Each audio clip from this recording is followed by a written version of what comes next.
Assalamualaikum warahmatullahi wabarakatuh. Perkenalkan, nama saya Habib Baihaqi. Saya adalah salah satu mahasiswa Prodi Pendidikan Seni Pertunjukan FKIP Universitas Islam Riau, semester 2, kelas B, dengan mata kuliah Literasi Data yang diampu oleh Bapak Dwi Fikri Kurniawan ST MSc. Nah, pada kali ini saya akan mempresentasikan hasil analisis saya tentang revolusi industri 4.0, society 5.0, dan kaitannya dengan dunia pendidikan. Oke, sebelum itu kita mesti tahu dulu nih, sebenarnya apa sih revolusi industri 4.0 dan society 5.0? Nah, revolusi industri 4.0 sendiri adalah suatu fase perkembangan industri yang ditandai dengan pemanfaatan teknologi digital secara besar-besaran dalam berbagai aspek kehidupan. Oke, terutama di bidang produksi dan ekonomi. Nah, pada era ini teknologi seperti kecerdasan buatan atau AI dan robot itu digunakan untuk meningkatkan efisiensi, kecepatan, dan produktivitas kerja. Banyak pekerjaan manusia mulai tergantikan oleh mesin otomatis yang lebih cepat dan akurat. Nah, dengan demikian, fokus utamanya adalah pada kemajuan teknologi dan bagaimana teknologi tersebut mampu mengoptimalkan proses industri serta aktivitas manusia secara lebih efektif atau lebih hemat, teman-teman ya. Nah, sementara itu, Society 5.0 merupakan konsep masyarakat masa depan yang berpusat pada manusia, di mana teknologi tidak hanya digunakan untuk efisiensi saja, tetapi juga untuk meningkatkan kualitas hidup nih manusia secara menyeluruh. Nah, konsep ini menekankan keseimbangan antara perkembangan teknologi dan kebutuhan manusia, sehingga teknologi seperti AI dan big data dimanfaatkan untuk menyelesaikan berbagai masalah sosial seperti kesehatan, pendidikan, kesejahteraan masyarakat.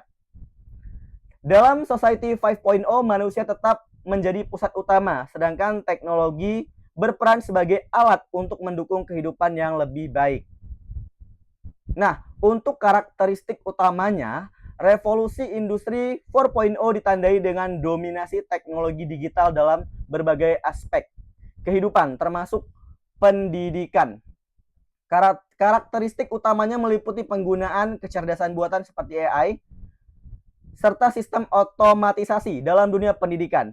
Nah, hal ini terlihat dari munculnya pembelajaran berbasis digital seperti e-learning, kelas virtual, penggunaan platform pendidikan online, serta akses informasi yang sangat luas dan cepat.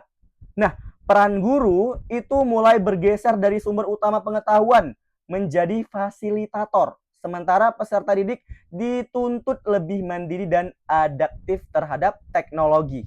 Oke, selain itu pendidikan ini menekankan penguasaan keterampilan abad ke-21 seperti berpikir kritis, kreatif, kolaborasi, dan literasi digital. Nah, sementara itu Society 5.0 memiliki karakteristik yang lebih berpusat kepada manusianya nih.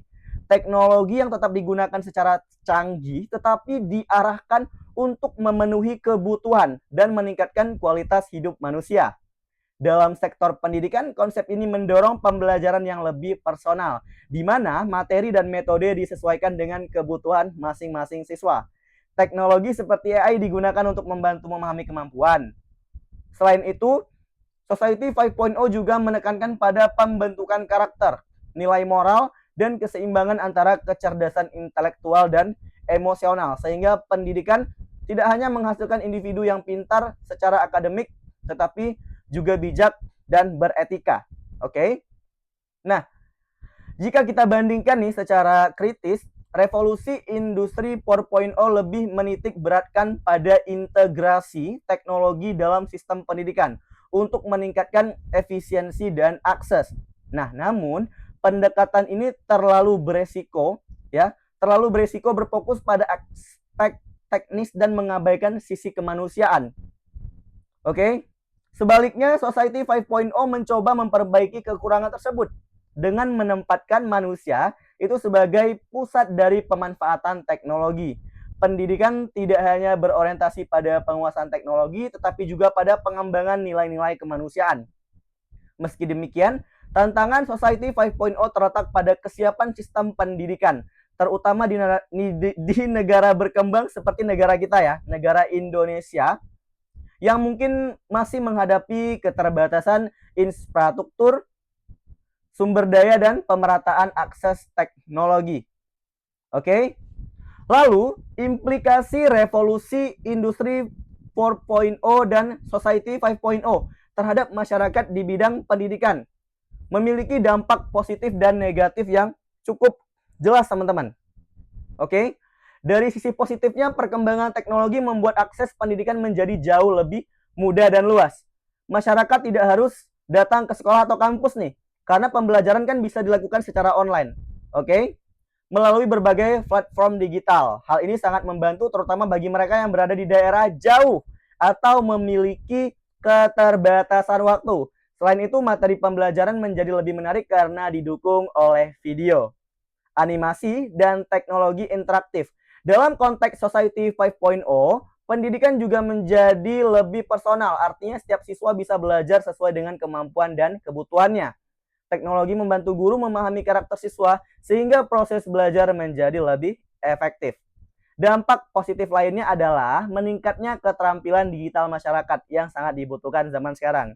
Benar kan? Siapa sih di zaman sekarang yang tidak menggunakan teknologi digital? Ya, pasti teman-teman semuanya mempunyai handphone, mempunyai gawai. Jadi tidak mungkin masyarakat kita tidak menggunakan gawai. Nah, itu adalah salah satu dari sekian banyak dampak positif dari revolusi industri tadi, teman-teman ya, dan juga Society 5.0. Namun ada sisi negatifnya. Nah, sisi negatifnya tidak semua masyarakat memiliki akses yang sama terhadap teknologi. Artinya tidak semua nih masyarakat kita itu punya gawai ya atau punya handphone. Dan juga masih banyak daerah yang kesulitan jaringan internet atau tidak memiliki perangkat yang memadai, sehingga menimbulkan kesenjangan pendidikan. Selain itu, ketergantungan pada teknologi juga bisa menjadi masalah. Siswa bisa menjadi kurang aktif secara sosial karena terlalu sering belajar sendiri melalui layar. Oke?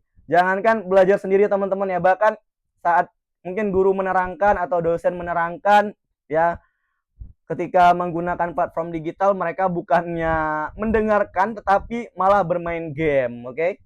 Nah, itu menjadi salah satu sisi negatifnya. Terus, dari segi Society 5.0, meskipun berfokus pada manusia, penggunaan data dan teknologi yang besar juga menimbulkan resiko seperti kebocoran data pribadi siswa. Oke, selain itu jika tidak diimbangi dengan pendidikan karakter, siswa bisa menjadi pintar secara teknologi tetapi kurang memiliki etika dan tanggung jawab. Nah, dengan demikian, meskipun kedua era ini membawa dampak kemudahan dalam pendidikan, masyarakat tetap perlu bijak dalam menggunakannya. Perlu ada keseimbangan antara pemanfaatan teknologi dan interaksi manusia, serta pemerataan akses agar semua orang bisa merasakan manfaat pendidikan secara adil.